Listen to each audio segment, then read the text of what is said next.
ученици с нарушен слух. Класификация на деца и ученици с увреден слух. Характеристика на отделните групи деца с слухови нарушения. Децата с слухови нарушения представляват много разнородна група. Те се различават не само по степента на слуховия дефицит, но и по отношение на други фактори, като време на настъпване на слуховото нарушение, причини, индивидуални особености, семейна среда. Медицинските класификации са необходими за профилактиката, лечението и рехабилитацията на лицата с слухови нарушения, докато педагогическите за разработване на различни подходи за тяхното обучение, интеграция и социализация. От медицинска гледна точка основните критерии за квалификация са причините за органичното нарушение, локализацията на процеса и характерът на протичане на патологичния процес. От психологическо-педагогическа гледна точка са степен на слуховите нарушения, време на настъпване на слуховото нарушение, преди или след формирането на речта, характерът на слуховото нарушение внезапно или постепенно. Специфика и особености в учебния процес при деца и ученици с нарушен слух. За преодоляване на последиците от нарушението на слуха е необходимо осигуряването на специално организирани условия на обучение и рехабилитация на засегнатите деца. Ранна и преучилищна възраст. Това са яслени и преучилищни групи за деца с увреден слух, обхващат слухови увредени деца от 0 до 7 години. Методиката включва групови и индивидуални занятия. Училищна възраст. Специални училища за деца с увреден слух. В България те се намират в град София, град Пловдив и град Търговище. В съдържанието на обучението на децата се включва учебният материал, залегнат в учебните програми за масовите училища, и това, което ги отличава, са 5 специални предмета: произношение, развитие на речта, реч и предметна дейност, фонетична ритмика и музикални стимулации. Същност и цели на специалните учебни предмети. Развитие на речта. В структурно отношение съдържанието на специалния предмет развитие на речта е подчинено на концентричния метод, според който определени теми се повтарят през учебните години. Произношение. Целта на обученията по индивидуално форматиране и развитие на устната реч е формиране на членоразделна устна реч. Реч и предметна дейност. С него се цели пълното използване на компенсаторните възможности на съхранените анализатори. Фонетична ритмика. Спецификата на фонетичната ритмика дава възможност на учениците с нарушен слух за балансирано развитие на емоционалния и речев потенциал. Музикални стимулации. В основата на обучението по музикални стимулации е активирането на съхранените анализатори на децата с увреден слух.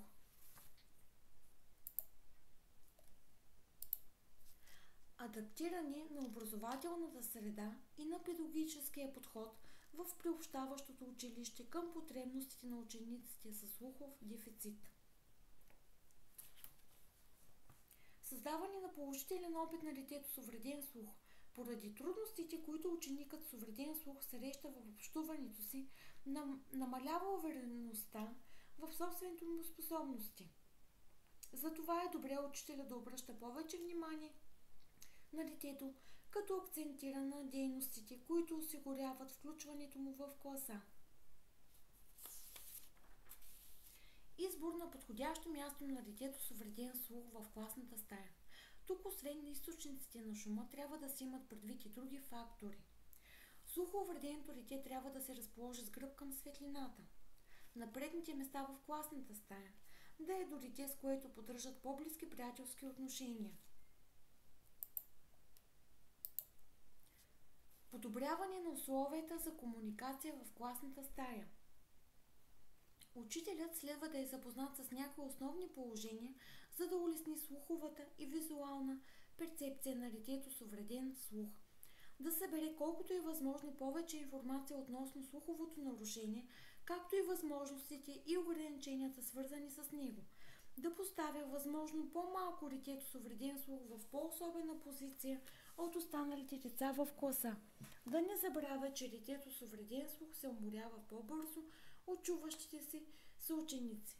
поради необходимостта от постоянна концентрация по време на учебните часове. Да избягва многословните обяснения и инструкции, да ги редува с писмени указания и задачи. Лицето на говорещия да бъде добре осветено, за да не се вижда, за да се вижда от слухоувредения ученик. Да не говори в движение или с лице към дъската. Да перифразира, а не да повтаря фразите си в случай на неразбиране от страна на детето.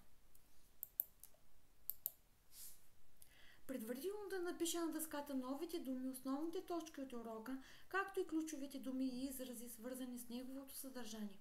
По възможност да подготвя писмени конспекти на новите теми за детето с увреден слух. Периодично да проверява доколко детето с увреден слух е разбрало новия материал. Препоръчително да създават въпроси, които изискват разгърнат отговор. Нагледните средства да се използват единствено в моментите, когато е необходимо. Практически техники за успешно включване на учениците с увреден слух в учебния процес. Учителят е в състояние значително да подобри възможностите на детето с увреден слух да се справя в клас, като внесе някои промени в своя стил на поведение. В това отношение голяма роля играе позитивната дискриминация. На базата на позитивната дискриминация могат да се обособят следните реакции. Липса на позитивна дискриминация. Учителят очаква и приема детето с увреден слух само ако то се справя с начина и темпа, характерен за останалите ученици. Ограничена позитивна дискриминация. Учителят приема детето със слухов дефицит като едно от многото деца със специални образователни потребности. Оптимална позитивна дискриминация. Учителят внася редица промени в своя стил на преподаване, за да подпомогне обучението на слухово увреденото дете.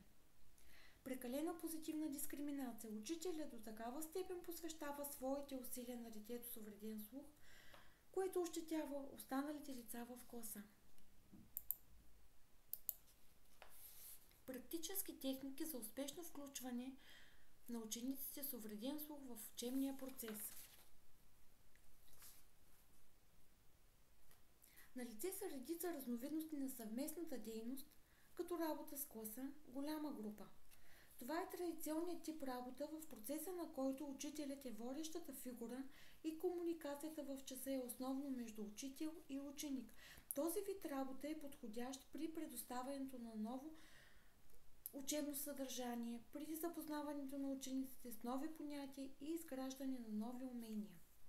Работа с малък учител.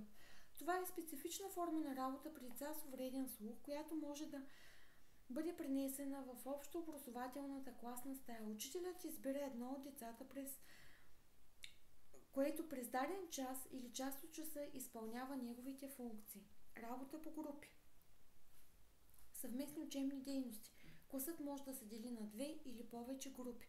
Групи с еднакви възможности. Този подход е препоръчителен в случаите, когато целта е да се овладеят определени умения. Смесени групи. Те са подходящи по работа по проекти при съобщаване на нови знания, при затвърждаване на знанията и уменията. Групи по интереси. Обикновено това са малки групи, обединени от общ интерес. Експертни групи. На всички групи се предлага една и съща тема, но в рамките на групата всеки ученик получава индивидуална задача за изучаване съобразно своите възможности и интереси. Работа по двойки. Този подход благоприятства формирането на социални и комуникативни способности. Основните предимства на приложението на съвместните дейности се изразяват най-вече в следното. Осигуряване взаимодействие лице в лице. Учениците влизат в непосредствено взаимодействие един с друг. Осигуряване на еднакви възможности за успех. Всички ученици имат възможност да допринесат за успеха на своята група. Формиране на персонална отговорност. Основно условие е всеки ученик да носи отговорност за изпълнението на своята част от дейността. Формиране на социални умения. Съвместните дейности, ако са организирани правилно, би следвало да провокират овладяването на редица социални способности. Формиране на позитивна взаимозависимост между членовете на групата. Изпълнението на общата за групата цел зависи от взаимодействието и координацията на всички нейни членове, формиране на адекватна оценка на собствената дейност. В края на всяка дейност членовете на групата преценяват колко успешно са се справили с задачата си и до каква степен крайната цел е постигната.